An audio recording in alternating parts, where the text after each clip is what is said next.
ఆరాధన చేద్దాం, మన గొప్ప దేవుని స్తుతిద్దాం. ఒకసారి రెండు చేతుల పైకెత్తి చప్పలు కొడదాం. హల్లెలూయా, హల్లెలూయా. దేవునికి స్తోత్రం. హల్లెలూయా. సంతోషం అంటే కొంచెం దగ్గరగా చెప్తారా? హల్లెలూయా, హల్లెలూయా. అందుకే దేవుని ఘనమైన శ్రేష్టమైన నామం మీ అందరికీ దేవుని నామం వందనాలు తెలియజేస్తున్నాను. కూడా వచ్చిన ప్రతి ఒక్కరికి యేసే నామంలో వందనాలండి. ఈ యొక్క వైజాగ్ ప్రాంతానికి వచ్చి యేసే దిన పండుగల్లో పాల్గొని దేవుని స్తుతించడానికి దేవుడు మా అందరికి ఇచ్చిన భాగ్యాన్ని బట్టి మరొకసారి నేను దేవుని స్తుతిస్తూ ఒక పాట పాడుతూ దేవుని మహింపరుద్దాం. ఎవరు చూపించలేని ఇళ్ళలో నన్ను వీడిపోని ఎంతటి ప్రేమ అనేది ఇంతగా కోరుకుంది, నీ ప్రేమను మరువలేనేసేయాలని పాడుతూ వచ్చిన వారందరూ కూడా నాతో పాటు కలిసి పాడడానికి ప్రయత్నించండి. రాకపోతే రెండోసారి పాడుతుండగా ఎక్కిపించి పాడాలని కోరుతున్నాను.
గట్టిగా చెప్పలు కొడదాం ఒకసారి.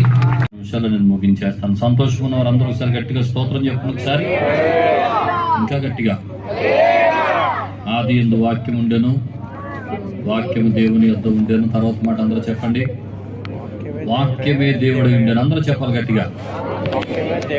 ఇప్పుడు దేవుని వాక్కు, దేవుడై ఉన్నటువంటి వాక్కు, ఆయన వాక్యం మన మధ్యలోనికి వస్తుండగా నేను చెప్పే మొదటి మాట ఏంటంటే, ఎవరు లెగొద్దు, ఎవరు తిరగొద్దు, ఎవరు మాట్లాడొద్దు. నిశ్శబ్దంగా చాలా మౌనంగా దేవుని వాక్కును గౌరవిస్తూ ప్రేమిస్తూ మరి చక్కగా కూర్చోవాలని ప్రభు పేట మనం చేస్తున్నాను.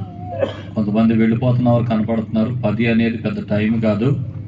మీరు ఈ 3 రోజులు కొంచెం దానికి కేటాయించుకోవాలి. ఎందుకంటే వాక్యం వినకుండా వెళ్ళటం వల్ల మీకు ఆశీర్వాదం రాదు. వాక్యమే ముఖ్యం. వాక్యానికి ముందు ఇవన్నీ కూడా పొలం దున్నడం లాంటి ఆరాధన పాటలు, విత్తనాలు వేసే ముందు పొలం దున్నుతాం కదా, అలాగా ఆరాధన పాటలన్నీ వాక్యాన్ని కొరకు సిద్ధపరిచే కార్యక్రమాలు. కాబట్టి వాక్యం వినండి, దేవుని ఆశీర్వాదాలు పొందండి. ప్రభు మనం దీవించును గాక. మరోసారి వచ్చిన దైవ సేవకులందరికీ వందనాలు తెలియజేస్తున్నాను. దైవ సేవకులు బిషప్ ఎంఏ పాల్ అంకుల్ గారు ఇప్పుడే కబురు పెట్టారు. రేపు రాత్రి మీ బృందం అంతటికి నేను భోజనాలు పెడుతున్నాను. ఒకసారి చప్పలు కొట్టే వరకు వందనాలు చెప్పండి. దేవుడు వారిని ఇంకా దీవించి ఆశీర్వదించిన గాక. ఆమేన్. మత్తయి సువార్త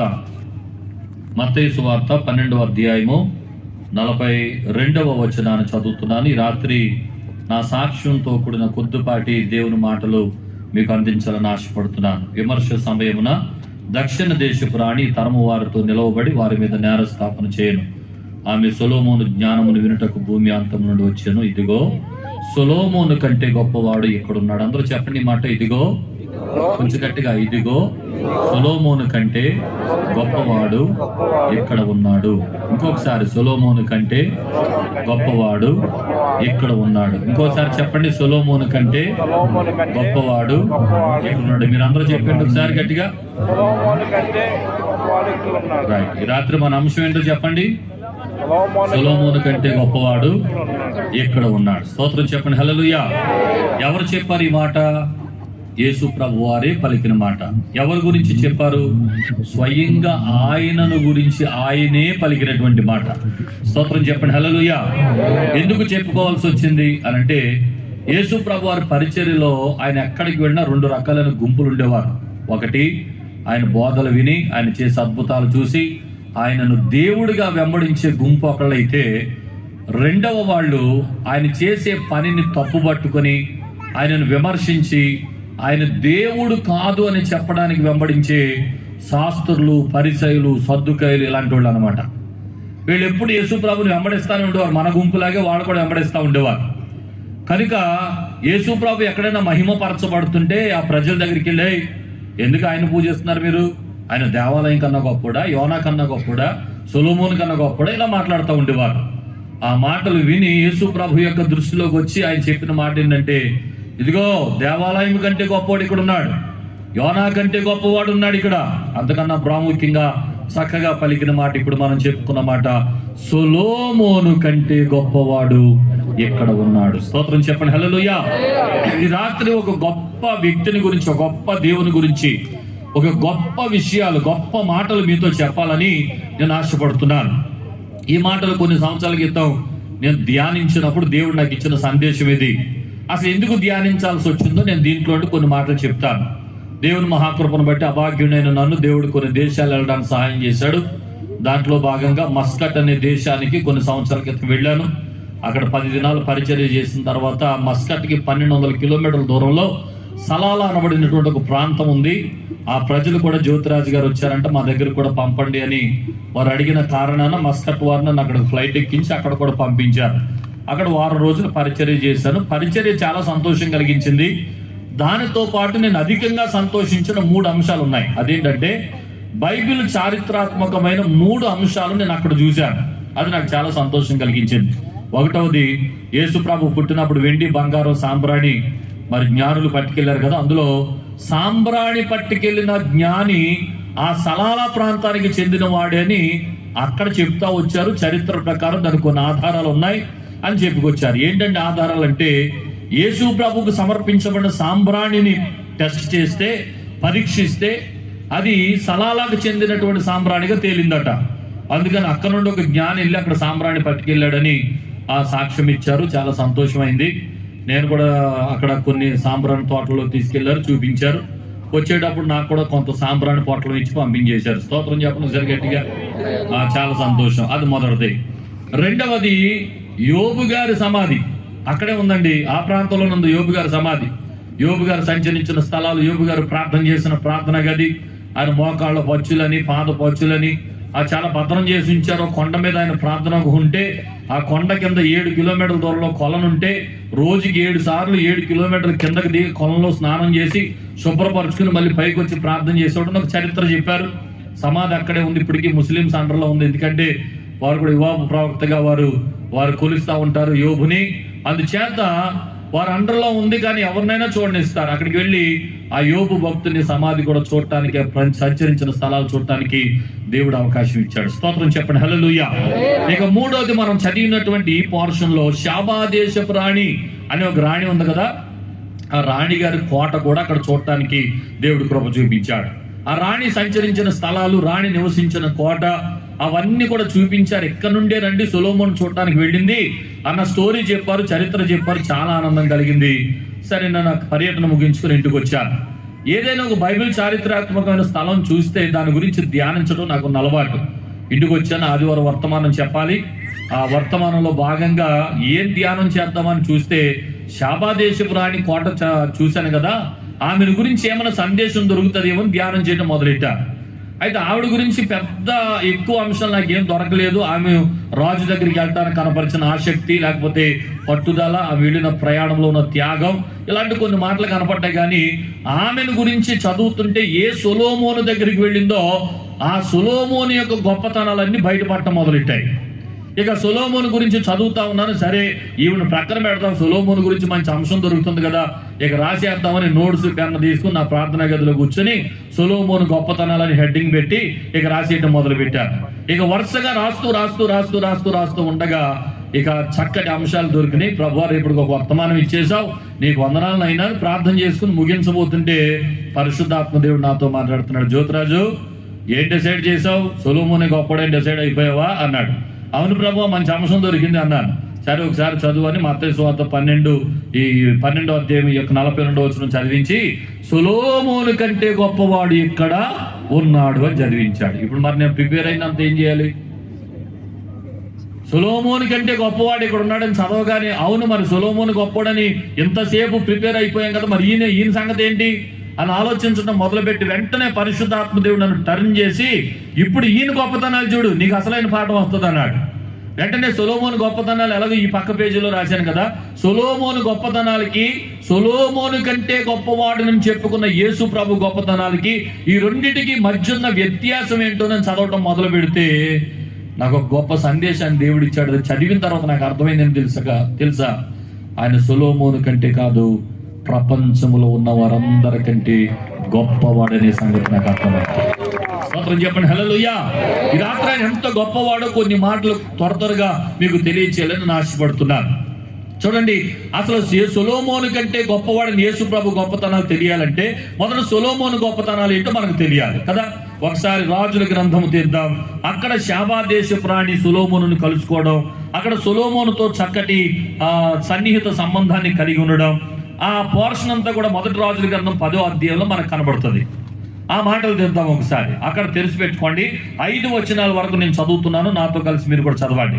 శాబా దేశపు రాణి యెహోవా నామమును గూర్చి సొలొమోను కలిగిన కీర్తిని గూర్చి విని గూఢార్థము గల మాటల చేత అతను శోధించుటకై వచ్చాడు. ఆమె గొప్ప పరివారముతో గంధవర్గమును విస్తారమైన బంగారం రత్నముల ఒంటెల మీద ఎక్కించుకుని యెరూషలేమునకు వచ్చాడు.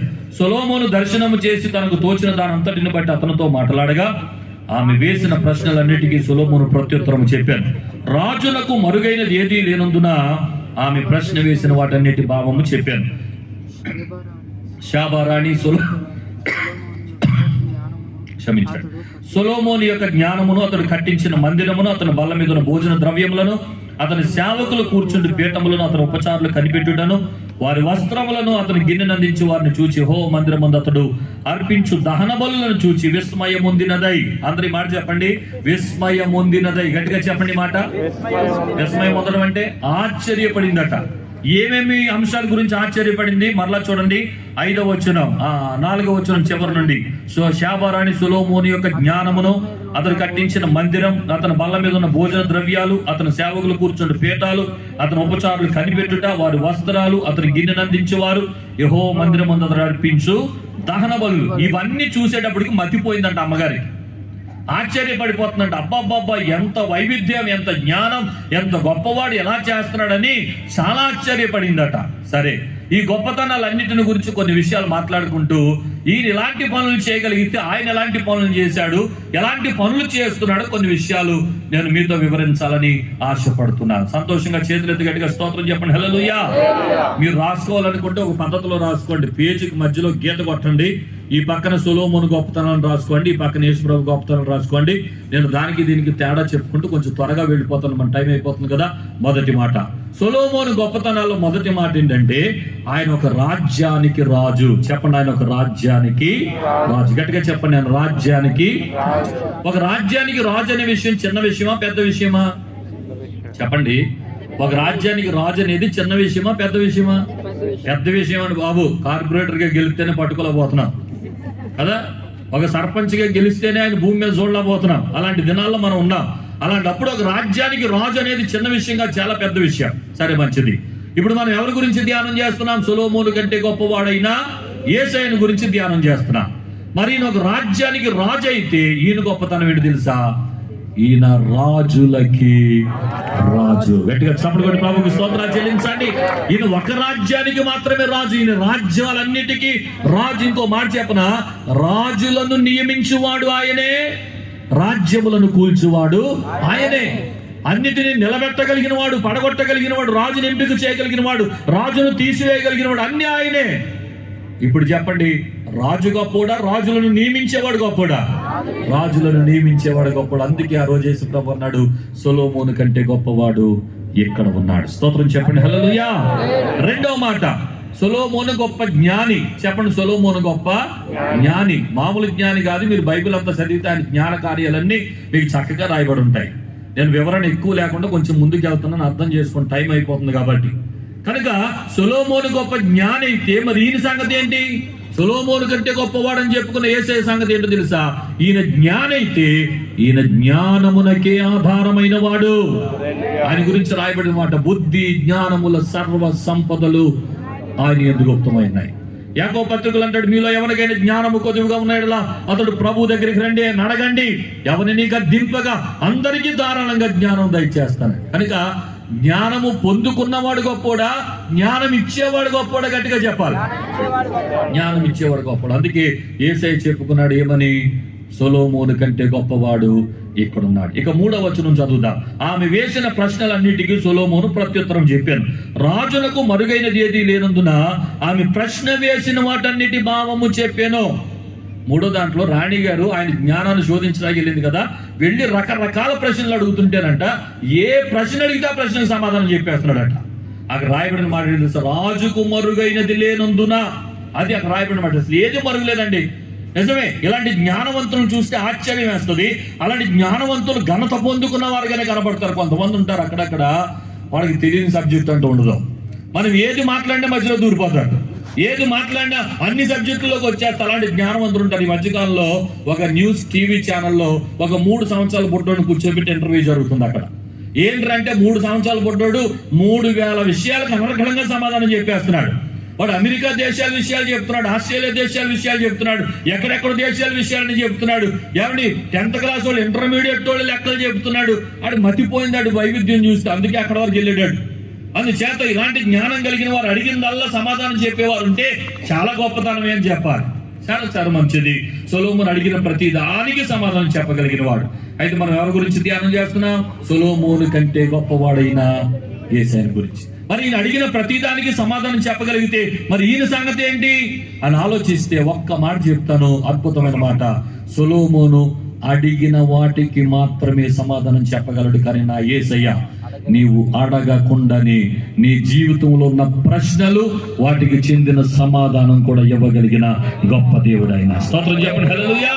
నిజమే, ఈ రాత్రి ఇక్కడ కూర్చున్నా నీవు ఏ సమస్యతో వచ్చావో, ఏ శోధనతో వచ్చావో, ఎలాంటి కలవరంతో వచ్చావో, నువ్వు నోరు తెరిచి యేసయ్యా నా పరిస్థితి చెప్పక మునిపే ఆయన నీ పేరు తెలిసిన వాడు, ఆయన నీ ఊరు తెలిసిన వాడు, నీ స్థితిని తెలిసిన వాడు, నీ జీవితాన్ని ఎరిగిన వాడు అని చెప్పడానికి ప్రభు నన్ను సంతోషిస్తున్నాడు. చెట్టు మీద కూర్చున్నది ఎవరో గ్రహించకుండానే జక్కయ్యా దిగు అని పేరు పెట్టి పిలిచిన యేసయ్య.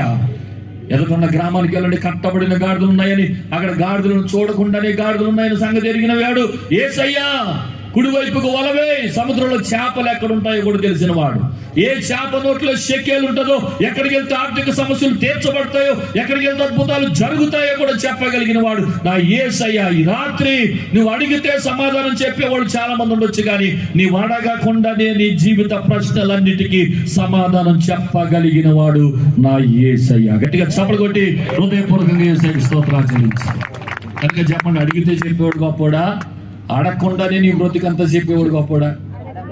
చెప్పండి అమ్మా, కొంచెం గట్టిగా చెప్పండి. అందుకే ఆయన చెప్పుకున్నాడు, సొలొమోను కంటే గొప్పవాడు ఇక్కడ ఉన్నాడు. స్తోత్రం చెప్పండి, హల్లెలూయా. సరే, ఇక చూస్తే ఇంకొక 7-8 మాటల్లో కనపడుతున్న మాటలు ఏంటంటే, ఆమె ఆశ్చర్యపడింది అని చదువుకున్నాం కదా. ఆమె ఆ కార్యాలను చూచి ఆమె పరవశించిపోయింది, లేకపోతే ఆమె చాలా విస్మయం పొందినదై అన్న మాట చదివాం కదా. ఏమేమి కార్యాలను బట్టి విస్మయం పొందింది? ఆ కార్యాలకు ధీటుగా ఆయనకన్నే గొప్పవాడుగా చెప్పుకున్న యేసయ్య చేయబోయే కార్యాలు ఏంటి చూద్దాం. మొదటి మాట, సొలొమోను యొక్క జ్ఞానం చెప్పేసుకున్నాం. అతడు కట్టించిన మందిరం, సొలొమోను కట్టించిన మందిరం చూసి ఆశ్చర్యపడిందని నేను ఒక మాట చెప్తున్నాను. ఆ కన్స్ట్రక్షన్ మతిపోయిందట. నిజమే, ఇప్పటికీ కూడా కొన్ని చోట్ల వెళ్తే కొన్ని కన్స్ట్రక్షన్స్ మతిపోతూ ఉంటాయి. మన భారతదేశంలో తక్కువే, కానీ కొంచెం దేశం దాటి ఇతర దేశాలకు వెళ్తే అక్కడ కనబడే కట్టడలు కళ్ళుని చాలా సంతోషింపజేస్తాయి. దుబాయ్ లాంటి దేశాలకు వెళ్తే రోడ్డు మీద వెళ్తే కళ్ళు సరిపో, ఈ పక్క కొన్ని బిల్డింగులు, ఆ పక్క కొన్ని బిల్డింగులు. ఆ కట్టేవాడు మామూలు షేప్ లో కడతాడు, ఒకడేం పెన్ షేప్ లో కడతాడు, ఒకడేం బంతి షేప్ లో కడతాడు, ఇక్కడ ఓడ షేప్ లో కడతాడు. కట్టేది 2-3 అంతస్తులు కాదు, 160, 130 అంతస్తులు కట్టేస్తారు. చాలా ఆశ్చర్యం కలుగుతుంది. నిజమే, కొన్ని కట్టడలు చాలా కళ్ళుకి సంతోషంగా, హృదయానికి ఆనందకరంగా ఉంటాయి. నేను ఒక మాట అంటాను, ఈమె కూడా ఒక దేశానికి రాణి. ఈమె చూడని కట్టడాలంటూ ఏమి ఉండవు.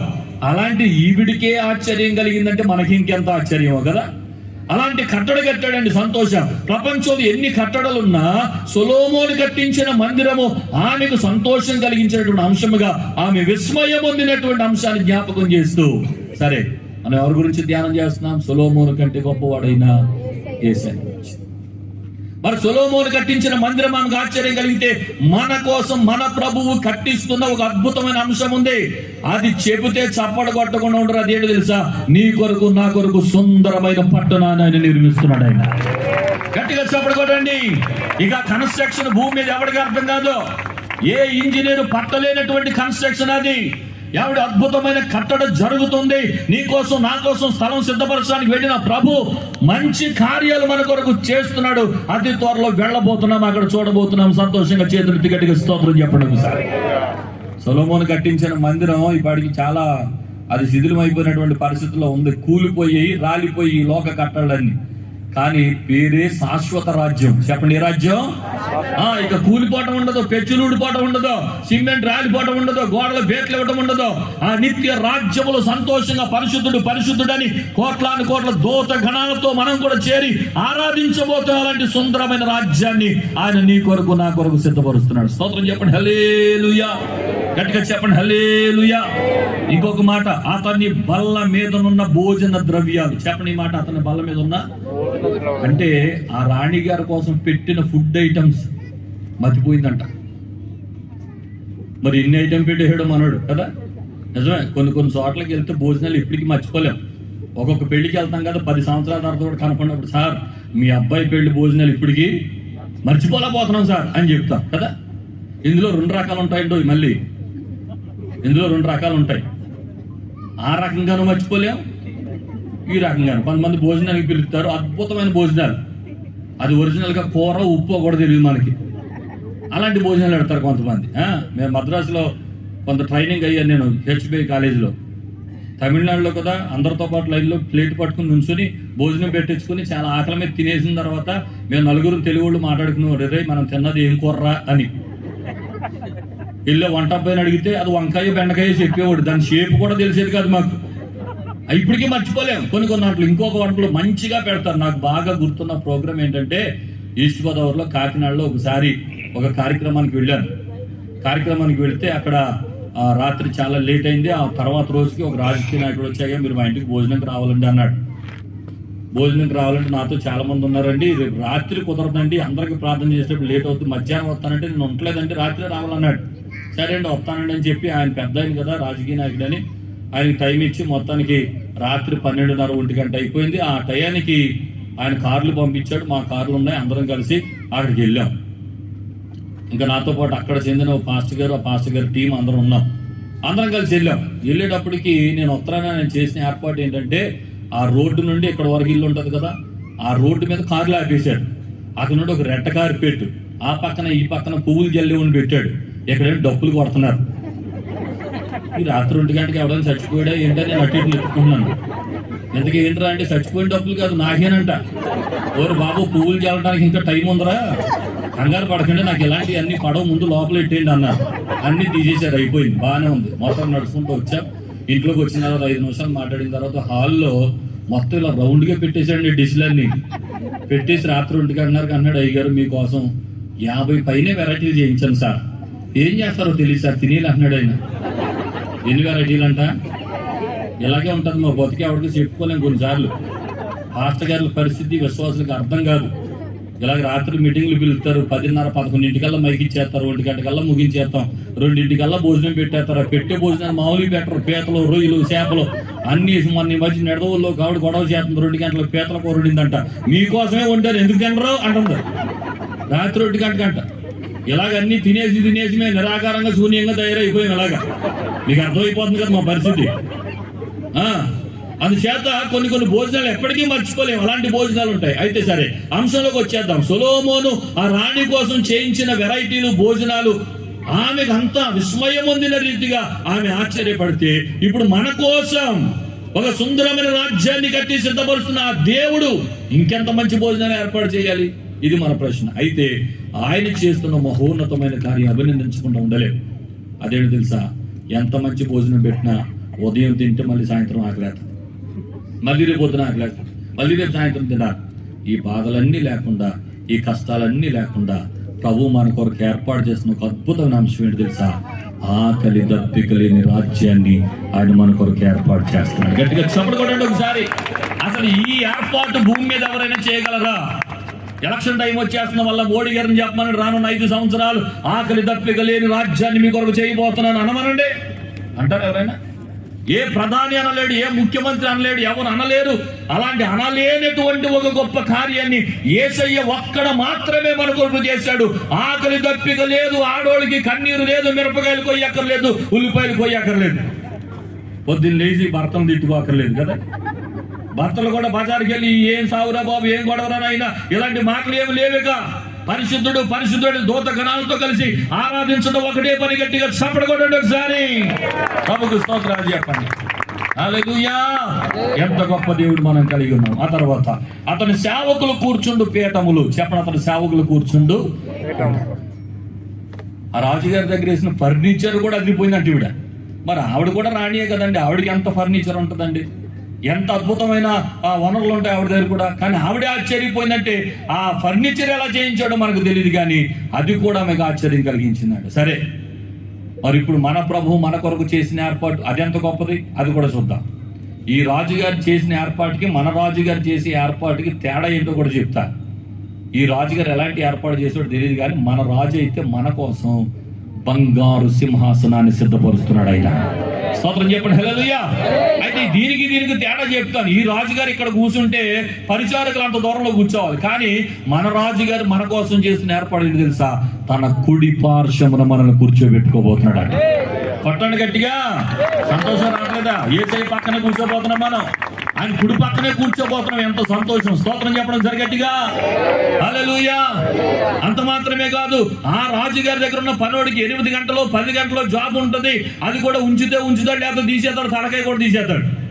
కానీ మన రాజుగారి దగ్గర అలా కాదు. ఒక్కసారి ఆయన పక్కన కూర్చున్నామా, యుగాలు ఆయనతోనే కూర్చోబోతున్నాం. స్తోత్రం చెప్పడం సరిగట్టిగా. ఇప్పుడు చెప్పండి, ఎవరు గొప్పడు? సొలొమోను గొప్పడా, యేసయ్య గొప్పడా? ఇవన్నీ దృష్టిలో పెట్టుకుని యేసయ్య అన్నాడు సొలొమోను కంటే గొప్పవాడు ఎక్కడ ఉన్నాడు. తర్వాత మాట చదువుతా. అతను బల మీద భోజన ద్రవ్య, అతను సేవలు కూర్చుని పీఠములు, అతను ఉపచారులు కనిపెట్టుట. అంటే ఆ రాణిగారి దగ్గర కొంతమందిని పెట్టేశాడు ఈయన. అరే రాణిగారిని జాగ్రత్తగా చూసుకోరా అని. ఆ పనుల్లో ఆ ఉపచారులు కనిపెడుతున్న విధానం అంటే మతిపోయిందంట అమ్మగారికి. అంత బాగా చూస్తున్నారట. నిజమే, కొన్నిసార్లు మేము సేవకి వెళ్తాం కదా, ఆ కన్వీనర్ గారు కొంతమందిని మాకు ఏర్పాటు చేస్తారు. అయ్యా 3 రోజులు ఉంటారు కదండి, 3 రోజులు వెళ్ళి చూసుకుంటారని. ఎంత బాగా చూస్తున్నారు. కొంతమంది కాలు కింద పెట్టినవారు అదో బ్యాచ్, రెండో బ్యాచ్ ఉంటుంది నిద్రపోనవరు, ఇదో బ్యాచ్ చెవులో జోరేకలాగా అయ్యారు. అదేంటండి, ఇదేంటండి, అదేంటండి, నవిలి పడేస్తారు మమ్మల్ని. బాబు ఎప్పుడు వెళ్ళిపోదాం మా ఊరు అన్నట్టు ఉంటుంది. అదో బ్యాచ్. కొంతమంది దగ్గర మంచి వైవిధ్యం ఉంటుందండి, చాలా చక్కగా ప్రిపేర్ చేస్తారు, చాలా చక్కగా తయారు చేస్తారు ఆ పరిచారం. కనుక ఈ రాణి గారి దగ్గర ఉన్న పని వాళ్ళు కూడా ఎంత బాగా సిద్ధపరిచాడో ఈ రాజుగారు, అది కూడా ఆశ్చర్యం వేసిందంట. సరే, ఆ పరిచారకులు కనిపెట్టుట కింద మాటలోనే వారు గిన్నెనందించువారు అనే మాట ఇంకోటి కూడా ఉంటుంది. వీరిద్దరు ఒకడే పని చేసేవాడు, పరిచర్య చేసేవాడు. ఎంత సంతోషం కలిగించిందో ఈమెకి ఈ అంశం. అయితే ఒక మాట చెప్తున్నాను వినండి. మన ప్రభు మన కొరకు సిద్ధపరిచిన అద్భుతమైన ఏర్పాటు, లేదా మన కొరకు ఏర్పాటు చేసిన పరిచారకులు, అది ఇంకా సంతోషం. అదేంటో తెలుసా? మనకు పరిచర్య చేయడానికి దేవదూతలకైనా ఆజ్ఞాపించాడట. గట్టిగా చప్పట్లు కొట్టండి. అరే నీ పక్కన దూతలు ఉన్నాయమ్మా, నీతో దూతలు ఉన్నాయి, వెళ్ళేటప్పుడు దూతలు ఉన్నాయి, వచ్చేటప్పుడు దూతలు ఉన్నాయి. దేవుని దూతల సైన్యం నీ పాదములకు రాయి అయినా తగలకుండా వారిని తమ చేతుల మీద ఎత్తి పట్టుకుంటున్నారు. గట్టిగా స్తోత్రం చెప్పడం సరి గట్టిగా. ఇంకా బిగ్గరగా స్తోత్రం చెప్పండి. హల్లెలూయా. మనకి ఇంత మంచి ఏర్పాట్లు చేసినంత గొప్ప దేవుణ్ణి ఇంకెంత ఘనంగా ఆరాధించాలి, ఇంకెంత ఘనపరచాలి, ఇంకెంత మహిమపరచాలి. ఇంకా కొంచెం కిందకు వద్దాం. అతని ఉపచారాలు కనిపెట్టుట వారి వస్త్రములు. చెప్పండి మాట, వారి ఆమె వేసిన యూనిఫామ్. ఆ సొలొమోను వారికి వేసిన బట్టలు కూడా ఆశ్చర్యం వేసిందంట. ఏమంటే ఈవిడ కూడా దేశానికి రాణి కదా, ఆమె కూడా పనులకు బట్టలు వేస్తారు కదా. ఈ బట్టలు ఆశ్చర్యం అంటే మరి ఎలా కుట్టించాడో వెరైటీ. కొన్ని చోట్ల వస్త్రాలు కూడా ఆశ్చర్యం కలుగుతాయి. మేము కూడా మా పరిచర్యలో అందరికి యూనిఫామ్స్ ఇస్తాం. చూడండి, ఇక్కడ మా టీం అందరూ కూడా ఎంత చక్కటి 3 రోజులు 3 డ్రెస్సులు ఉన్నాయి మా వాళ్ళకి. కొయ్యరోళ్ళకి, ఆర్కెస్ట్రా వాళ్ళకి, అందరికి, పరిచారకులకు ఒక డ్రెస్, ఒకటి వీడియో తీస్తున్న వాళ్ళకి ఒక డ్రెస్. నేను కూడా గనుడైన దేవుడు కదా, ఒక సిస్టమేటిక్గా ఉండాలి, ఒక ఘనంగా ఉండాలని ఈ ఏర్పాట్లన్నీ చేస్తూ ఉంటాను. స్తోత్రం చెప్పడం సరి గట్టిగా స్తోత్రం చెప్పండి కదా. అందుకని వస్త్రాలు చూసినప్పుడు కూడా భలే ఉన్నాయిరా అని అనిపిస్తాయి. ఇప్పుడు కూడా మనకు వచ్చే వస్త్రాలు, ఈ రోజుల్లో వచ్చే వస్త్రాలు కూడా చాలా ఆశ్చర్యం కలిగిస్తున్నాయి కదా. పండగకి కొత్త కొత్త పేర్లు వచ్చేస్తున్నాయి వస్త్రాలకి. ఒకసారి ఈ సబ్జెక్ట్ను పక్కన పెట్టి చిన్న విషయం చెప్పి లోపలికి వచ్చేస్తాను. ఎన్ని రకాలైన వస్త్రాలైన ఊళ్ళోకి రానివ్వండి, కానీ క్రైస్తవుల వస్త్రధారణ అది కూడా దేవునిని మహిమపరిచేదిగా ఉండాలి. ఆమేన్ చెప్పండి. నిజం, ఈ రోజున బట్టలు వేసుకున్నట్టు మగోళ్ళు ఆడవాళ్ళు తెలియట్లేదు. అలాంటి బట్టలు వచ్చేస్తున్నాయి. మన కుర్రోళ్ళు సిరిగిపోయిన ప్యాంట్లు వేసుకొచ్చేస్తున్నారు. ఒక కుర్రోడు వేసుకొచ్చాడు నా దగ్గర, పాతం చేయమని, ఏంట్రా ప్యాంట్ అంతా సిరిగిపోయిందంటే స్టైల్ అంటున్నాడు. నాకు అనిపించింది నా పాత ప్యాంట్లన్నీ సింపేసి అమ్మేస్తే పోద్ది అనిపించింది. వాటికి రేట్ ఎక్కువ మళ్ళీ కదా. ఇలాంటి వాళ్ళు చాలా మంది ఉన్నారు. అందుచేత వెరైటీలు అని చెప్పి ఏది పడితే చేయకండి.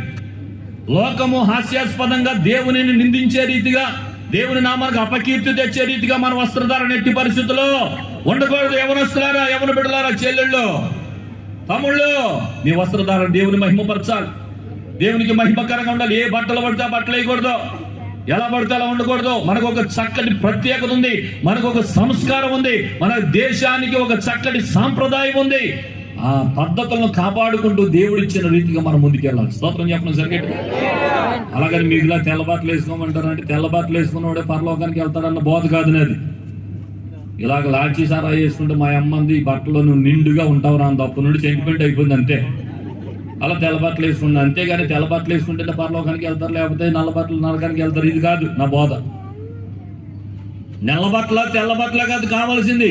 వస్త్రధారణ ఎందుకు ఇచ్చాడు దేవుడు? వస్త్రాలు నీ శరీరాన్ని కప్పుకోవడానికి, నీ శరీరం ద్వారా దేవుని మహిమపరచడానికి. అదంతా జరుగుతుందా?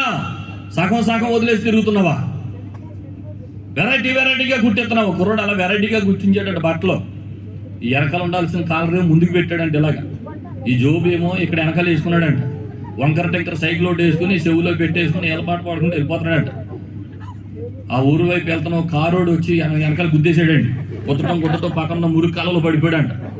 ఆ పడిపోవటం ఈ కారోళ్ళకి భయం వేసి బ్రేక్ కొట్టి ఆపి, ఒరే బాబాని లేపాలరా, లేకపోతే ఊరోళ్ళు చంపేస్తారు మనల్ని, ఆ బురద కూతురుని తీసి రోడ్డు మీద పడుకోబెట్టారంట. పడుకోబెట్టాడు. వెనక తీక్షణంగా చూస్తుంటే ఈడేదో వెరైటీగా కనపడుతున్నాడు వాళ్ళకి. అసలు ఏం అర్థం కావట్లేదు. ఇదేంట్రా, ఇటు ఇలా ఉన్నాడు ఏంట్రా, అసలు ఏంటి కాలర్ ఇటు ఉందేంటి, జోబు ఇటు ఉందేంటి, అసలు ఏంటి వాతావరణం. అరగంట పరీక్షించిన తర్వాత నిర్ధారించింది ఏంటంటే పాపిడు గోతులో పట్టం పడతాం, యువతలున్న మెడకి అవతలో తిరిగిపోయిందని డిసైడ్ చేశారు. ఇప్పుడు అర్జెంట్గా ఏం చేయాలి? మెడ తిప్పాలి, వంకర దిగాలి. ఒకడేం కాళ్ళు దొక్కు పెట్టాడంటే, ఒకటి చేతులు దొక్కు పెట్టాడు, ఒకడేమో మెడకే పట్టుకున్నాడు, వాడు పొట్ట మీద కాలేసాడు, మొత్తానికి బతుకున్నాడు, చంపి అవతల పడేసాడు. అందుకని ఎలా పడితే అలా ఉంటే ఇలాంటి కార్యాలు జరుగుతాయి. ఎలా పడితే అలా చేయకూడదు. మన వస్త్రాలు దేవుని మహిమపరచాలి. నమ్మితే గట్టిగా స్తోత్రం చెప్పండి సార్. గట్టిగా చెప్పండి హల్లెలూయా, గట్టిగా చెప్పండి హల్లెలూయా. కాబట్టి ఆ రీతిగా వస్త్రధారణ దేవునికి మహిమకరంగా ఉండాలి. ఇప్పుడు చూడండి, ఒక అద్భుతమైన మాట చెప్తుంది. సరే, సొలొమోను అంత మంచి వస్త్రాలు కుట్టించాడు కదా. ఇప్పుడు మనం జ్ఞాపకం చేసుకున్న మాట ఏంటంటే సొలొమోను కంటే గొప్పవాడు ఇక్కడ ఉన్నాడు. మరి ఆయన ఎలాంటి వస్త్రాలు సిద్ధపరుస్తున్నాడు మనకంటే ఒకే ఒక్క మాట, మహిమ వస్త్రాలు మన కొరకు సిద్ధమవుతున్నాయి. గట్టిగా చప్పట కొట్టండి.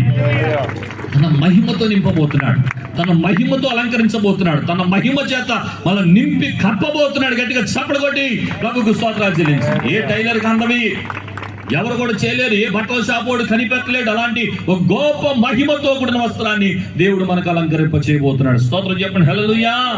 ఇక ఆఖరి మాట, వారు వస్త్రాలు గిన్నె అందించి వారు చెప్పారు. ఆఖరి మాట, యెహోవా మందిరమందు అతడు అర్పించు దహన బలులు. దహన బలులు ఎలాంటి దహన బలులు?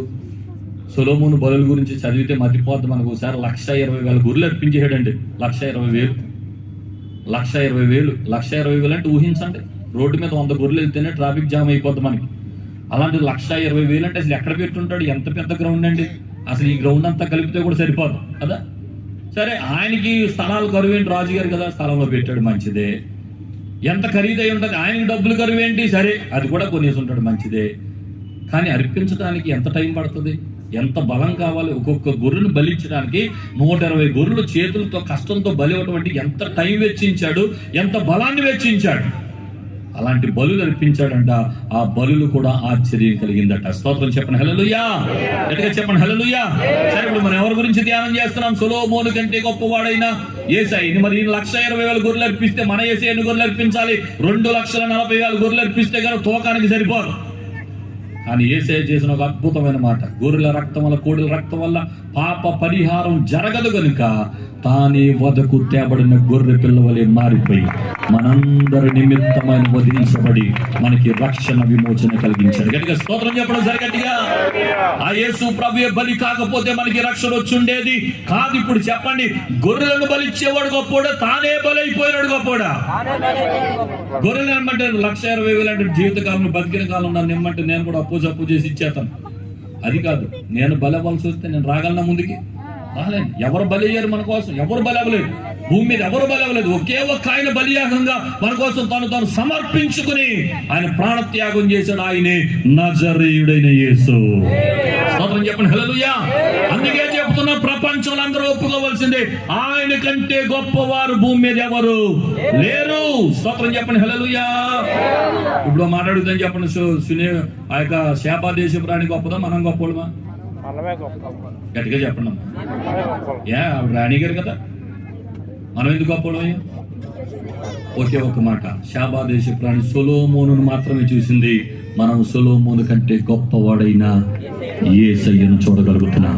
మనమే గొప్పవాడు. స్తోత్రం చెప్పండి, హల్లెలూయా.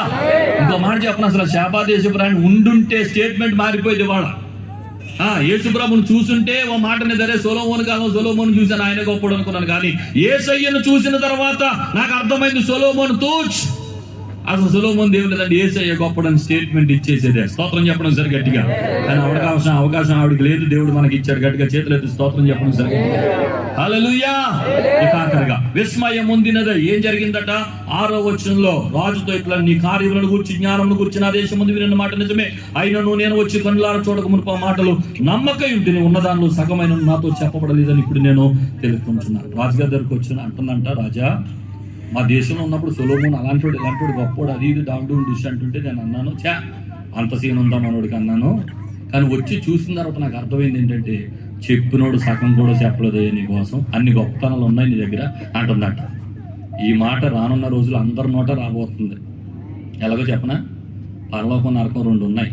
అక్కడ అగ్ని ఆరదు, పురుగు చావదు అని చెప్తుంటే ఇక్కడ సరికి అనరు. తీరా అందులో పడ్డాక ఏమంటారు తెలుసా? చెప్పినోడు చెప్పండి, చెప్పినోడు సగం కూడా చెప్పలేదు, ఇంత వేపుడు ఉంటుందంటే జాగ్రత్త పడుతుంది కదండి అంటాడు. అదొక కోవ. రెండో కోవ, పరలోకానికి వెళ్ళినోడు కూడా ఏమన్నాడు తెలుసారే? ఆ జ్యోతిరాజు గారు పరలోకం గురించి చెప్పడానికి ప్రయత్నం చేయడు, కానీ కొంచెం కూడా చెప్పలేకపోయాడు. ఎవరి వల్ల అవ్వలేదు. ఇంత మంచి రాజ్యమా, ఎంతో సుందరమైన రాజ్యమా అని ఆశ్చర్యపడి ఒక రోజు రాబోతుంది. రెండిట్లో ఎందులో ఉండబోతున్నాడు డిసైడ్ అయిపోతుంది. స్తోత్రం చెప్పడం సరిగట్టిగా. అలాంటి పరలోక రాజ్యాన్ని దేవుడు మన కొరకు సిద్ధపరిచాడు. గట్టిగా స్తోత్రం చెప్పడం సరిగట్టిగా. కానీ అలాంటి సుందరమైన రాజ్యానికి వెళ్ళాలి అని అంటే ఒకే ఒక మాట, ఆ రోజున శాబా దేశపు రాణి ఎలాగ సొలొమోనుతో ఒక మంచి సంబంధాన్ని కలిగి ఉందో, ఈ రోజున సొలొమోను కంటే గొప్పవాడైన యేసయ్యతో నీవు అలాంటి సంబంధాన్ని కలిగి ఉండగలిగితే ఆ సుందరమైన రాజ్యంలోనికి వెళ్ళిపోబోతున్నా. అక్కడ మనం సంతోషించబోతున్నాం. స్తోత్రం చెప్పండి, హల్లెలూయా. ఇక ఆఖరిగా ఆమె మంచి బహుమానాలు పట్టుకొచ్చిన 9వ వచనం, నీ అందు ఆనందించి నేను ఇశ్రాయేలు మీద రాజుగా చేసిన నీ దేవుడిని యెహోవాకు స్తోత్రం కలుగును గాక. 8వ వచనం అంటది, నీ జనులు భాగ్యవంతులు, నీ ముందర ఎల్లప్పుడూ నిలిచి నీ జ్ఞాన విచనం నిలిచిండు, నీ సేవకులు ధన్యులయ్యా, నీ దగ్గర ఉన్న జనాలు ఎంత గొప్పోళ్ళయ్యా అంటుందట కదా. సొలొమోను దగ్గర ఉన్న జనులే భాగ్యవంతులైతే యెహోవా తమకు దేవుడిగా గల జనులు ఇంకెంత ధన్యులు. స్తోత్రం చెప్పడం సరిగట్టిగా, హల్లెలూయా. ఇక చూడండి, ఆమె కొన్ని బహుమానాలు తెచ్చింది 10వ వచనంలో. మరియు ఆమె రాజునకు 240 మణుగుల బంగారం, బహు విస్తారమైన అంతవరకు రత్నములు ఇచ్చాను. ఇంకా చాలా ఉన్నాయి, అన్ని చెప్పను కానీ ఒకటే చెప్తాను. 240 మణుగుల బంగారం. అందరూ చెప్పండి, గట్టిగా చెప్పండి. 240 మణుగుల బంగారం. నోరు ఆగిపోయిందే, గట్టిగా చెప్పరే, గట్టిగా చెప్పండి. 240 మణుగుల బంగారం గట్టిగా చెప్పండి. ఎవరు తెచ్చారు? శాబా రాణి. ఎవరికి తెచ్చింది? సొలొమోనుకి. ఎందుకు తెచ్చింది? ఆయన జ్ఞానాన్ని చూసి ఆయన గొప్పదనం తెచ్చిందట. ఇప్పుడు మనం ఏం డిసైడ్ చేసాం? సొలొమోను గొప్పడా, యేసే గొప్పడా? మరి సొలొమోను గొప్పదనాన్ని చూసి 240 మణుగుల బంగారం తెస్తే మనం యేసేకి ఎంత బంగారం ఇవ్వాలి? 5 నిమిషాలు టైం ఇస్తా. మీ ముక్కులకి చెవులకు ఉన్నాయని పట్టుకురండి. ముందు యేసేకి ఇచ్చేద్దాం రాత్రి. 5 నిమిషాల్లో ఖాళీ అయిపోయే అవకాశాలు ఉన్న గ్రౌండ్. ఈ మాట చెప్పిన ఇంకో శుభవార్త కూడా చెప్తున్నాను. అదేంటి తెలుసా? ఈ రాత్రి యేసయ్య నీకున్న వెండి బంగారాలు కోరుకోవటం లేదు, ఆయనకి నీ హృదయం కావాలని అడుగుతున్నాడు ఈ రాత్రి. చక్కటి పాట పాడుతున్నాం కదా, బంగారం అడగలేదు, వజ్రాలు అడగలేదు, హృదయాన్ని అడిగావయ్యా, ఆస్తుల్ని అడగలేదు, అంతస్తులు అడగలేదు. అంతే. ఈ రాత్రి నువ్వు ఇచ్చే బంగారం అక్కర్లా, నువ్వు ఇచ్చే ధనం అక్కర్లా, నువ్వు ఇచ్చే ఆస్తులు అక్కర్లా, నువ్వు ఇచ్చే ఐశ్వర్యం అక్కర్లా, నీ హృదయం యేసయ్యకిస్తే ఈ రాత్రి సొలొమోను దగ్గర చూసిన గొప్పతనాలకు మించిన గొప్పతనాలు ఎవరో చేయలేని అద్భుత కార్యాలు ఈ రాత్రి నువ్వు చూడబోతున్నావు. ఇచ్చావా నీ హృదయం యేసయ్యకి? సమర్పించావా ఈ రాత్రి యేసయ్యకి నీ హృదయం సమర్పించావా? ఆఖరిగా ఒక మాట చెప్పేసి ముగిస్తాను. ఇలా చేసిన కారణాన ఆయనేమిచ్చాడు? 13వ వచనంలో సొలొమోను తన ప్రభావమునకు తగినట్టు షాబా దేశపు రాణికి ఇచ్చినది పోగా ఆమె కోరిన ప్రకారం ఇచ్చా పూర్తిగా మీకు ఇచ్చాను. అప్పుడు ఆమె సేవకులు తమ దేశమునకు తిరిగి వెళ్ళింది. సొలొమోను తిరిగి ఏమిచ్చాడంట? తన ప్రభావమునకు తగినట్టు. చెప్పండి ఈ మాట కొంచెం గట్టిగా చెప్పండి. ఈ మాటకి అర్థం ఏంటంటే సొలొమోను కెపాసిటీని బట్టి ఆమెకి ఇచ్చాడంట. అర్థమైందా?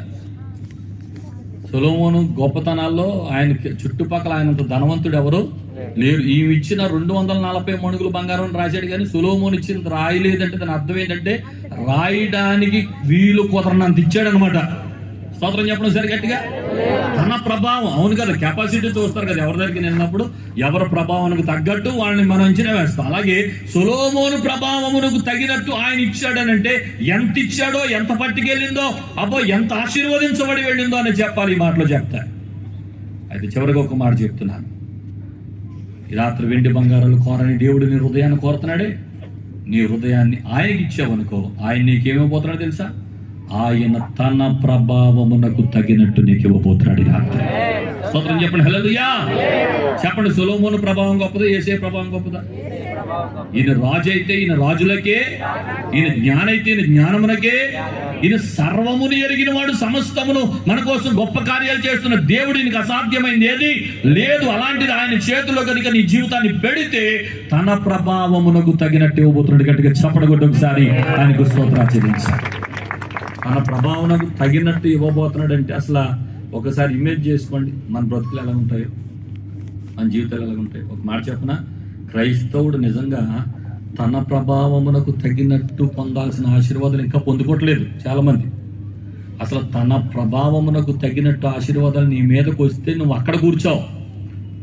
మన బ్రతుకులు ఎలా ఉండవు, ఇంకా ఏడుపులు ఉండవు, కన్నీరు ఉండవు. నేను చెప్తున్నాను, తన ప్రభావమునకు తగినట్టు దీవించడం మొదలు పెడితే అసలు మన లైఫ్ స్టైల్ కంప్లీట్ గా మారిపోతుంది. స్తోత్రం చెప్పడం సరే గట్టిగా.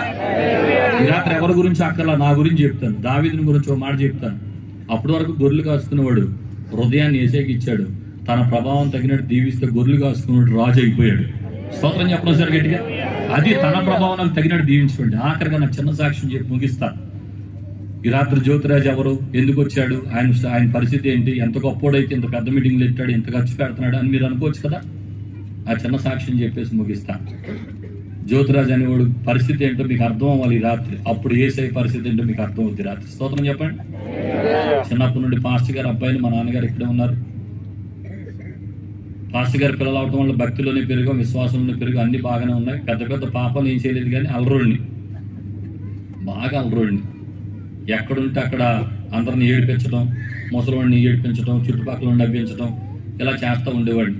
నాకు దానికి ఆకర్షితులైపోయి చాలా మంది ఎవరు వస్తున్నారు నా చుట్టూ ఉండేవారు. చిన్నప్పటి నుండి చాలా మంది ఉండేవారు, యూత్ చాలా మంది ఉండేవారు నా చుట్టూ. 10వ తరగతి సమయం, పరీక్షలు రాశాను, రిజల్ట్స్ కోసం నెంబర్ ఎదుగుతున్నాను, ఎక్కడా కనపడలేదు. దేవుని మహాకృప, ఫస్ట్ క్లాస్లో ఫెయిల్ అయిపోయాను. అర్థమైందా? ఆ ఫెయిల్ అవటం 4 సంవత్సరాల కోర్సు మంది 10వ తరగతి. ఏమన్నా అర్థమైందా? కాస్తంత అయినా ఎన్ని సంవత్సరాలు చదివాని చెప్పండి. అది మన బతుకు. నేను ఎందుకు సిగ్గుపడకుండా మాట చెప్తాను తెలుసా? నేనేంటో చెప్తేనే నా యేసయ్య ఏంటో బయటకు వస్తుంది. స్తోత్రం చెప్పడం సరి గట్టిగా. 10వ తరగతి 4 సంవత్సరాలు మొదటిసారి పాస్ కాలేని అజ్ఞానిని, మొద్దోడిని, తెలివిలేనోడిని, ఎందుకు పనికిరానోడిని చెత్త కొట్టేసాను పట్టుకుని పరీక్షలు. అర్థమైందా? అంత భయంకరంగా ముద్దోడిగా ఉన్నటువంటి నా జీవితం మొత్తానికి 4 సంవత్సరాల తర్వాత పాస్ అయిపోయాను. మా తల్లిదండ్రులు ప్రెషర్ పెడతాం మొదలెట్టారు, రే ఇంటర్మీడియట్ చదవరా అని. మీరు చెప్పండి, 10వ తరగతి 4 సంవత్సరాలు చదివినోడు ఎవడైనా బుద్ధున్నవాడు ఇంటర్మీడియట్ జాయిన్ అవుతాడా? మనతో అదే పరిస్థితి. మనకేమీ ఎక్కట్లేదు. 1 సంవత్సరందే 4 సంవత్సరాలు చదివితే 2 సంవత్సరాలది ఇంకెన్ని సంవత్సరాలు చదవాలి? ఎందుకు వచ్చిన గొడవరా నాయన? నేను చదవను, అప్పటికి మ్యూజిక్ వచ్చింది పట్టుకుని తిరుగుతున్నాను, ఆ మీటింగ్లు అన్నింటిలో వాయిస్తున్నాను. ఎక్కడికైనా మీటింగ్ వెళ్ళాం అనుకోండి, కన్వీనర్కి ఫోన్ చేస్తున్నారు మా నాన్నగారు, మా ఊడు వస్తున్నాడు కొంచెం చదువుకోమని చెప్పండి అని. 3 రోజులు అయిపోయాక కానీ బాబు చదువుకొని అంటున్నామంటే చదువుకో అని కూడా ఆయన, నువ్వెంత చదువుకోమంటే 6కే. వీళ్ళందరూ మనకు సలహా ఇస్తూ ఉండేవారు, చదువుకో చదువుకో చదువుకో. సరే చివరికి నాకు అర్థమైంది ఏంటంటే మా ఊళ్ళకి చదవాలని ఆశ. సరే ఒక రోజు ఇంటికి వచ్చి సరే నేను చదువుతాను, ఏలూరులో మాత్రం చదవనండి, ఎక్కడికైనా పంపించండి. ఎందుకని మనకున్న గ్యాంగ్ అలాంటిది, చదవనిచ్చేవాళ్ళు కాదు. సాయంత్రం అయితే ఇంటికి వచ్చి బాబు ఆడిని ఏడిపించరా ఈయన్ని ఏడిపించరా అని నేను అందరికీ ఎంటర్టైన్మెంట్ ఛానల్ లాగా ఉన్నాను. సరే ఆ బాధ తట్టుకోలేక ఎక్కడికైనా వెళ్ళిపోతానండి, చదువుతాను అంటే ఒరే బాబు ఎగిరి గంతేసారు, నువ్వు ప్రపంచంలో ఎక్కడికి వెళ్ళినా చదవటమే కావాలో చదువుకో అన్నారు. భీమవరంలో డిఎన్ఆర్ కాలేజీలో ఇంటర్మీడియట్ జాయిన్ అయిపోయారు. ఫస్ట్ రోజు సీన్ ఏంటంటే నోట్స్ పెట్టుకుని లోపలికి వెళ్ళగానే 30 మంది లేచి గుడ్ మార్నింగ్ సార్ అన్నారు. అప్పటికే గడ్డం వచ్చేసింది మనకి. నేనే సార్ని అనుకున్నారు, కూర్చొని వెనకాల వస్తున్నాడు అసలు, మీకు అంతా కొంచెం సీనియర్ని అంతే అని చెప్పి కూర్చోబెట్టాను. ఏలూరులో కొంతమందిని వదిలించుకుని వెళ్తే ఒక రోజునే 30 మంది రెడీ అయిపోయారు. అక్కడ సాయంత్రం అయ్యేటప్పుడు నమస్తే అన్న అనుకుంటూ రావడం మొదలు పెట్టారు. ఇక మళ్ళీ అక్కడ వదిలేసిన అన్ని ఏళ్ళ దగ్గర మొదలు పెట్టేశాను. నెమ్మదిగా ఆటలాడించడం, సరదాగా నవ్వించడం, మళ్ళీ ఈ కార్యక్రమాలన్నీ ఇక్కడ మొదలు పెట్టేశాను. 3 నెలలు అయిపోయింది. 3 నెలల తర్వాత ఎందుకో ఒక రోజు అనిపించింది, నేను పాస్టర్ గారు అబ్బాయిని కదా, ఈ పుట్టపుట్టలు అందరూ నా దగ్గరికి వస్తున్నారు కదా, వారానికి ఒక రోజు రూమ్లో యూత్ మీటింగ్ పెట్టి సరదాగా ఆరాధన చేస్తే బాగుంటుంది కదా అని అనిపించింది. ఎప్పుడు అలాంటి ఆలోచన రాలేదు. ఎందుకు రాలేదంటే అసలు సేవ చేయకూడదు అనుకున్నాను నేను. ఎందుకంటే సేవలో మా తల్లిదండ్రులు పడ్డ కష్టాలన్నీ చూశాను. వద్దురా బాబు ఈ కష్టాలు మనకు వద్దు, కీబోర్డ్ వాయించడం వచ్చు, 2 కీబోర్డులు పెట్టుకుని మైక్ పెట్టుకుని పాట పాడుతుంటే సభాష్ జ్యోతిరాజ్ భలే వాయించుడు భలే పాడుతున్నాడు అనిపించుకోవాలి అన్న ఆశే తప్ప ఎప్పుడు సేవ చేయాలని అనుకోలేదు. అలాంటిది ఆ రోజు అన్న రేపు బుధవారం అందరూ రూమ్కి రండి రాను, అందరూ రూమ్కి వచ్చారు. అందరూ మన పిల్లలే, ఏ పాట మీద పాట తెగ పాడేస్తున్న రూమ్ అంతా దేవాలయంలోకి మారిపోయింది. ఇక నేను అనుకున్నాను ఒక గంట తర్వాత ఎవరినైనా ఇంతమంది పాస్టర్ గారులు ఉన్నారు, ఒక పాస్టర్ గారిని పిలిస్తే కాసేపు వాక్యం చెప్పేవాడు కదా, మనకు తెలిసిన పాస్టర్ గారులు కూడా ఉన్నారు, ఎంత అవివేకంగా చేశానేంటి ఎవరిని పిలవలేదు అనుకున్న కాసేపటికి మనసులో ఒక ఆలోచన వచ్చేసింది, ఈ మాత్రం బుడ్డగాడికి ఇంకో పాస్టర్ కావాలా, మనమే ఏదో చెప్పేద్దామని పాస్టర్ అవుతారు వ్యక్తిగాను. ఫస్ట్ టైం బైబిల్ అలా పట్టుకుని లక్కీ లాటరీ సిస్టమ్ ఇలా తెరిచేసి ఏలు ఇలా పెట్టగానే యేసు రక్తం ప్రతి పాపం నుండి పవిత్రం చేయని వాక్యం వచ్చింది. నిజంగా మాట చెప్తాను కదండి, అదే ఫస్ట్ టైం నేను మాట్లాడటం, అదే ఫస్ట్ నా ప్రసంగం. 10 నిమిషాలు మాట్లాడి ఏదో చెప్పేసి వదిలేద్దామని మొదలెట్టిన ప్రసంగం. యేసు ప్రభు భూమి మీదకి ఎందుకు వచ్చాడు, ఎందుకు దెబ్బలు తిన్నాడు, ఎందుకు అంత బాధను అనుభవించాడు, ఎందుకు చనిపోయాడు, ఎందుకు తిరిగి లేచాడు, ఎందుకు రాబోతున్నాడు, ఈ విషయాలన్నీ నా నోట్లో అనర్గళంగా వచ్చేస్తున్నాయండి. ఎప్పుడు వినని మాటలు, ఎప్పుడు చదవని మాటలు, ఎప్పుడు ధ్యానించిన మాటలు, కొత్త మాటలు నా నోట్లో నుండి బయటకు వచ్చేస్తున్నాయి. ఏదో ఒక తెలియని వాతావరణం నా రూమ్ అంతా అలుముకుంది.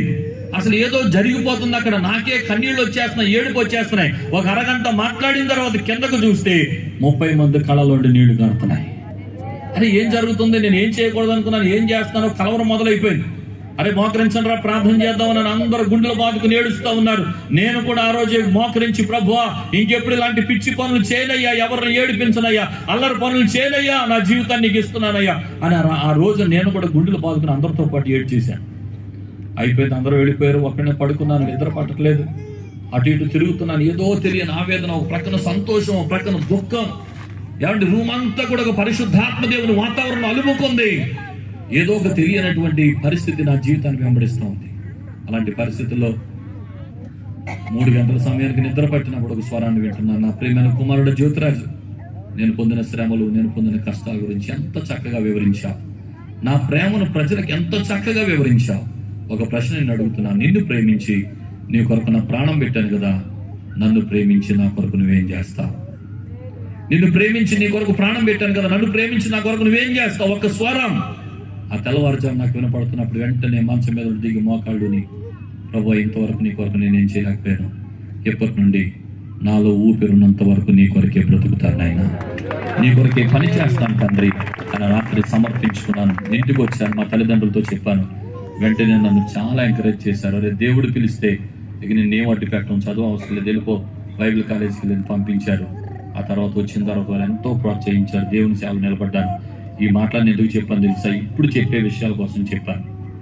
సేవకు సమర్పించుకుని వచ్చిన తర్వాత నా బ్రతుకుని దేవుడు తన ప్రభావం నాకు తగినట్టు దీవించడం మొదలుపెట్టాడు.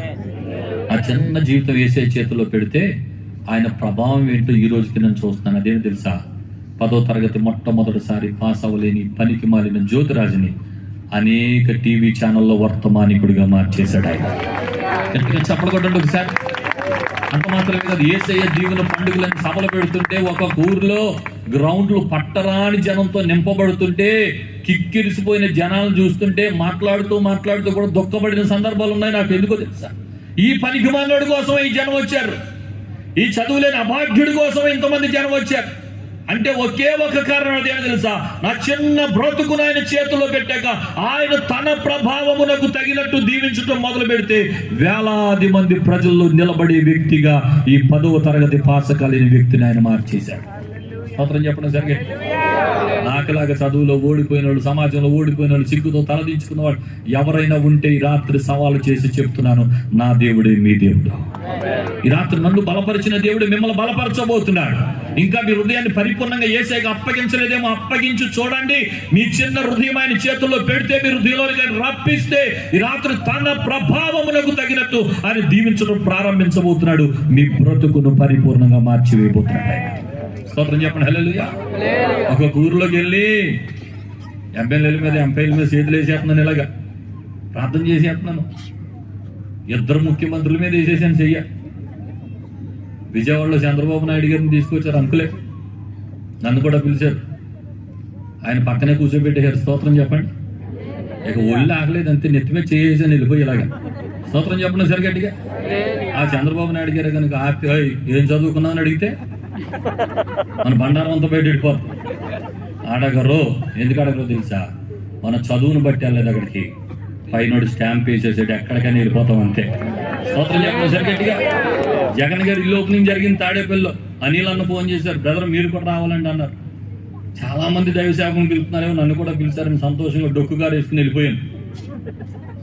అక్కడికి వెళ్ళిన తర్వాత ఎవరు లేరు. హోసన్న జాన్వేస్తి గారు నేను ఇద్దరే ఉన్నాం. ఆయన స్నేహితులు ఇంకొక 2 ఉన్నారు అంతే. గుమ్మం దగ్గరికి వెళ్ళాక ఆయన ప్రార్థన, మీరో ప్రార్థన చేయండి అన్నారు. ఆయన ప్రార్థన చేశారు, తర్వాత నేను ప్రార్థన చేశాను. గుమ్మాలు తెరిచారు, లోపలికి వెళ్ళిపోయాం. స్తోత్రం చెప్పడం సరిగట్టిగా. అది చూస్తే ఆశ్చర్యం వేసేసింది. జగన్ గారి ఇల్లు ఓపెనింగ్ కి గుమ్మం దగ్గర ప్రార్థన చేయడానికి 10వ తరగతి పాస్ కానీ ఈ జ్యోతిరాజు అవసరం అయ్యాడా? తన ప్రభావం అంటే అదే. స్తోత్రం చెప్పడం సరిగట్టిగా. ఆయన స్టాంప్ వేస్తే ఏ స్థలం ఆ స్థలం, ఆ మనిషి ఈ మనిషి, ఆ దేశం ఈ దేశం అని లేదండి. సుమారు 20 దేశాలు పైబడి తిప్పేశాడు ఆయన. గట్టిగా స్తోత్రం చెప్పండి. ఇందాక వచ్చేటప్పుడే ఖత్తార్ వాళ్ళు ఫోన్ చేశారు, మళ్ళీ ఏప్రిల్ 19 నుండి 29 వరకు ఖత్తార్ రావాలని. స్తోత్రం చెప్పడం సరిగట్టిగా. మార్చి నెలలో ఆస్ట్రేలియా వెళ్తున్నాను. స్తోత్రం చెప్పడం సరిగట్టిగా. గట్టిగా చెప్పడే కుళ్ళు వచ్చేస్తుందా మీకు? ఎందుకు చెప్పమని తెలుసా, నేను ఎక్కడండి ఆ దేశాలు తిరగడం నాకు ఎక్కడండి. మొన్న అమెరికా వెళ్ళి వచ్చానండి, 2 సార్లు వెళ్ళాను. ఆ ఎయిర్పోర్ట్కి వెళ్ళినప్పుడల్లా భయం వేస్తాడు, ఇంగ్లీష్లో ఏం అడుగుతాడని. మళ్ళీ మనమే తమాయించుకుని మన లాంగ్వేజ్ మాట్లాడితే ఆడే అవతలకు పోతాడు లేని. మన స్టాండర్డ్కి అవతలోడు తట్టుకోగలడా? అలాగనుకుని ఎన్నోసార్లు వెళ్ళాను, కానీ ఎప్పుడు ఎక్కడ ఎప్పుడు ఆపలేదు, ఏం అడగలేదు. ఎందుకో తెలుసా, స్టాంపు పైన వాడు వేసేసాడు. స్తోత్రం కలుగును గాక. స్తోత్రం చెప్పండి. హల్లెలూయా. కాబట్టి ఈ రోజున దేవునికి నీ హృదయం ఇస్తే ఆయన తన ప్రభావమునకు తగినట్టు దీవించడం మొదలు పెడితే నీ బ్రతుకు ఇక్కడతో ఆగిపోదండి. ఈ రోజున పనికి మాలిన జ్యోతిరాజును దేవుడు ఆశీర్వదించి ఏలూరులో 3000 మంది సంఘానికి కాపరిగా చేశాడు. గజెట్ ఆఫీసర్లో పెద్ద పెద్ద ఆఫీసర్లు వచ్చి ఈ చెప్పే ప్రసంగాలు నోట్సులు రాసుకుంటున్నారు అక్కడ. స్తోత్రం చెప్పడం సరిగండి. ఎందుకని? దేవుడు ఆశీర్వదిస్తే అలాగే ఉంటదండి, దేవుడు దీవిస్తే అలాగే ఉంటది. తన ప్రభావమునకు తగినట్టు దీవిస్తే ఆ కార్యాలు అలాగే జరుగుతాయి. చేతులు ఎత్తి గట్టిగా స్తోత్రం చెప్పండి. హల్లెలూయా. రాత్రి ఎవరైనా నిరాశతో ఓడిపోయిన వారుంటే, కలవరంతో కుమిలిపోయిన వారుంటే, ఇంకా ఎందుకు నా బ్రతుకు ఇలాగే ఉంది, ఇంకా ఎందుకు నా జీవితం ఇలాగే నలిగిపోతున్నాను, ఎందుకు నా బ్రతుకులు ఇలాంటి పరిస్థితులు కలుగుతున్నాయి, ఎన్ని సంవత్సరాలైనా ఓటమే తప్ప విజయం లేని నా జీవితానికి కారణమేంటి అని ఒకవేళ నిరాశతో నిస్పృహతో ఉన్నా మేము రాత్రి దేవుని సేవకుడిగా చెప్తున్నాను, ఆలస్యం చేయొద్దు. యేసయ్య నా హృదయాన్ని పరిపూర్ణంగా నీ చేతుల్లో పెడుతున్నానని చెప్పండి. సగం వద్దు, సగం లోకానికి సగం దేవుడికి వద్దు. పరిపూర్ణంగా దేవునికి అప్పగించి, పరిపూర్ణంగా దేవునికి అప్పగించి ఈ రాత్రి ఆయన కోరుకుంటున్నది నీ వెండి బంగారం, నీ ధనము, నీ ఐశ్వర్యం, నీ పేరు, నీ గొప్పతనాలు కాదు ఆయనకి కావాల్సింది. ఈ రాత్రి నీ హృదయం కావాలి, నీ జీవితం కావాలి. ప్రభువా ఈ రాత్రి నన్ను సమర్పించుకున్నాను తండ్రి, నీకు అప్పగించుకున్నాను అయినా, నీకు ఇష్టమైన వ్యక్తిగా జీవిస్తాను ప్రభువా, నా హృదయంలోకి రండి అని పిలవగలిగితే. ఇంకా రక్షణ పొందకపోతే ఇంకా మారు మనసు పొందకపోతే, ఇంకా బాప్తిసం పొందకపోతే, ఇంకా దేవుని బిడ్డగా జీవించకపోతే, ఇదే మిక్కిలి అనుకూల సమయం, ఇదే రక్షణ దినం, ఇంత గొప్ప రక్షణ నిర్లక్ష్యము చేసినట్లే ఎలాగూ తప్పించుకుంటాం. ప్రేమతో పిలిచే దినాలు ఉన్నప్పుడే, చేతులు చాపిన దినాలు ఉన్నప్పుడే ఆయన చేతుల్లోకి వచ్చేస్తే అవి హెచ్చించే చేతులు నిన్ను పైకి లేపేస్తాయి. స్తోత్రం కలుగును గాక. కళ్ళు వంచండి, కళ్ళు మూసుకోండి, ఎవరు లేకొద్దు. ఒక్క 5 నిమిషాలకు బలమైన ప్రార్థన చేద్దాం.